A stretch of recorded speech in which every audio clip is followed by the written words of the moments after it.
Janasena party Telugu Desam party నిర్వహించబోయే ఒక అద్భుతమైన బహిరంగ సభ 28వ తారీఖున తాడేపల్లి నియోజకవర్గంలో జాతీయ రహదారి పక్కన ప్రతిపాడన గ్రామంలో ఈ రోజు నుంచి పనులు ప్రారంభించాం. ఈ సభ ప్రాంగణం 21 ఎకరాలు. పెద్దలు కృష్ణమూర్తి గారు పెద్ద మనసుతోటి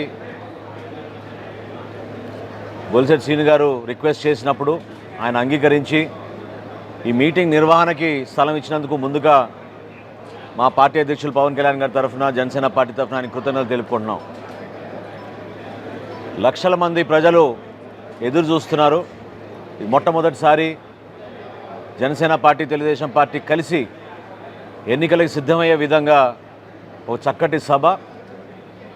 ఇరు పార్టీల నాయకులు, మా పార్టీ అధ్యక్షులు అనేక అంశాలపైన ప్రత్యేకంగా ప్రసంగించి రాబోయే రోజుల్లో ఆంధ్రప్రదేశ్కి మరొక్కసారి ఒక మంచి పరిపాలన తీసుకొచ్చే విధంగా, అభివృద్ధి జరిగే విధంగా, సంక్షేమం ఇంకా మెరుగైన సంక్షేమం జరిగే విధంగా, ప్రతి కుటుంబానికి మేలు జరిగే విధంగా ఏ విధంగా కంకణం కట్టుకుని ఈ పొత్తులో భాగంగా ముందుకెళ్తున్నామో వివరించడానికి ఇదో గొప్ప అవకాశంగా మేము భావిస్తున్నాం. కేవలం రాజకీయ లబ్ధి కోసం కాదు, ఈ కలయిక అనేది ఆంధ్రప్రదేశ్ రాష్ట్ర భవిష్యత్తును దృష్టిలో పెట్టుకుని, అభివృద్ధిని దృష్టిలో పెట్టుకుని, భావి తరాలను దృష్టిలో పెట్టుకుని పవన్ కళ్యాణ్ గారు, చంద్రబాబు నాయుడు గారు కలిసి ఒక మంచి ఆలోచనతో రాష్ట్ర ప్రజలకి రాబోయే రోజుల్లో పారదర్శకతతోటి, భవిష్యత్తులో దృష్టిలో పెట్టుకుని మంచి ప్రణాళికతోటి ప్రభుత్వం ఏర్పాటు చేయబోతున్నాం. ఆ వివరాలన్నీ కూడా ఖచ్చితంగా మేము ప్రకటిస్తాం.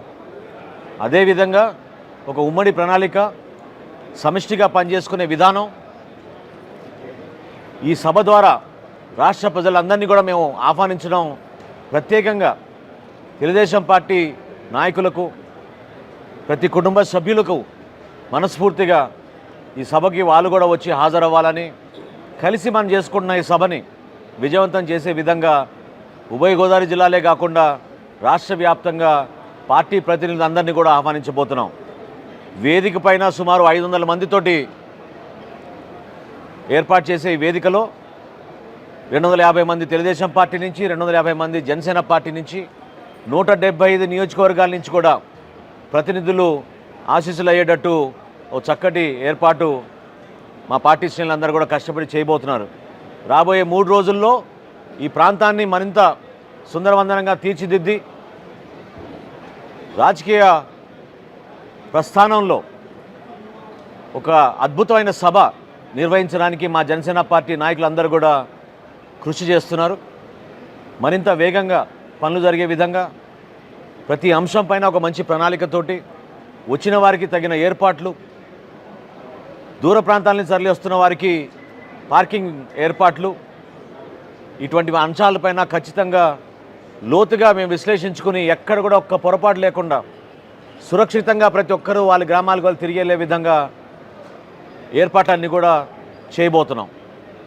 అదేవిధంగా జగన్మోహన్ రెడ్డి గారి పరిపాలన గురించి ప్రజలు విసుకెత్తిపోయి ఈ సభ ద్వారా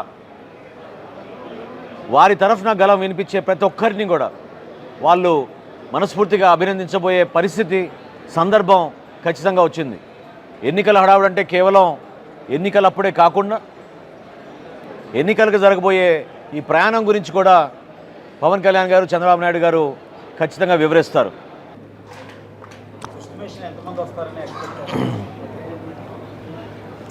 మా ఏర్పాట్లు సుమారు 6 లక్షల మంది కోసం ఏర్పాట్లు చేస్తున్నామండి. ఇంకా గ్రౌండ్ లెవెలింగ్ అన్నీ పూర్తయిన తర్వాత కరెక్ట్ అంచనాలకు వస్తాం. తప్పకుండా ఇది గతంలో ఏనాడు లేని విధంగా ఒక అద్భుతమైన సభని మాత్రం ఈ రాష్ట్ర ప్రజలకి అంకితం చేసే విధంగా చేస్తాం. డెఫినెట్గా చేయాలి. నేను అదే అంటగా చట్టంలో చాలా స్పష్టంగా భారతదేశంలో కేవలం ప్రధానమంత్రి గారికే ఉంది రక్షణ కారణంగా, ఇంకెవరికి లేదు.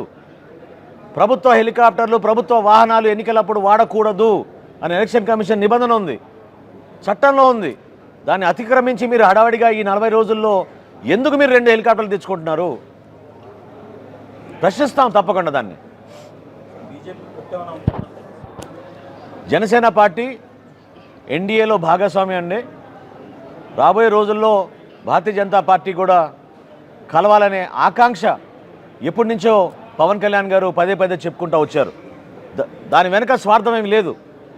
రేపటి రోజున మన ప్రభుత్వంలో ఆంధ్రప్రదేశ్లో ఉన్న ప్రజలందరికీ మంచి పరిపాలన అందించాలి, నిధులు తీసుకురావాలి, పెట్టుబడులు తీసుకురావాలి, కేంద్ర సహాయం అవసరం అంటే అనేక ప్రాజెక్టుల విషయంలో అది అమరావతి రాజధాని కానివ్వండి, పోలవరం ప్రాజెక్టు కానివ్వండి, జాతీయ రహదారులు కానివ్వండి, పోర్టులు కానివ్వండి, ఏదైనా అభివృద్ధి జరగాలంటే కేంద్ర ప్రభుత్వ సహాయం అవసరం.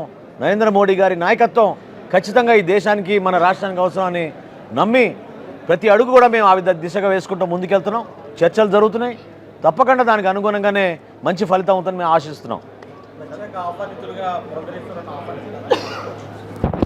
అంటే ఇంకా చర్చలు జరుగుతున్నాయి కాబట్టి చర్చలు జరిగిన తర్వాత కలయిక తర్వాత తప్పకుండా మేము చేయాల్సిన కార్యక్రమం ఉమ్మడిగానే చేస్తాం.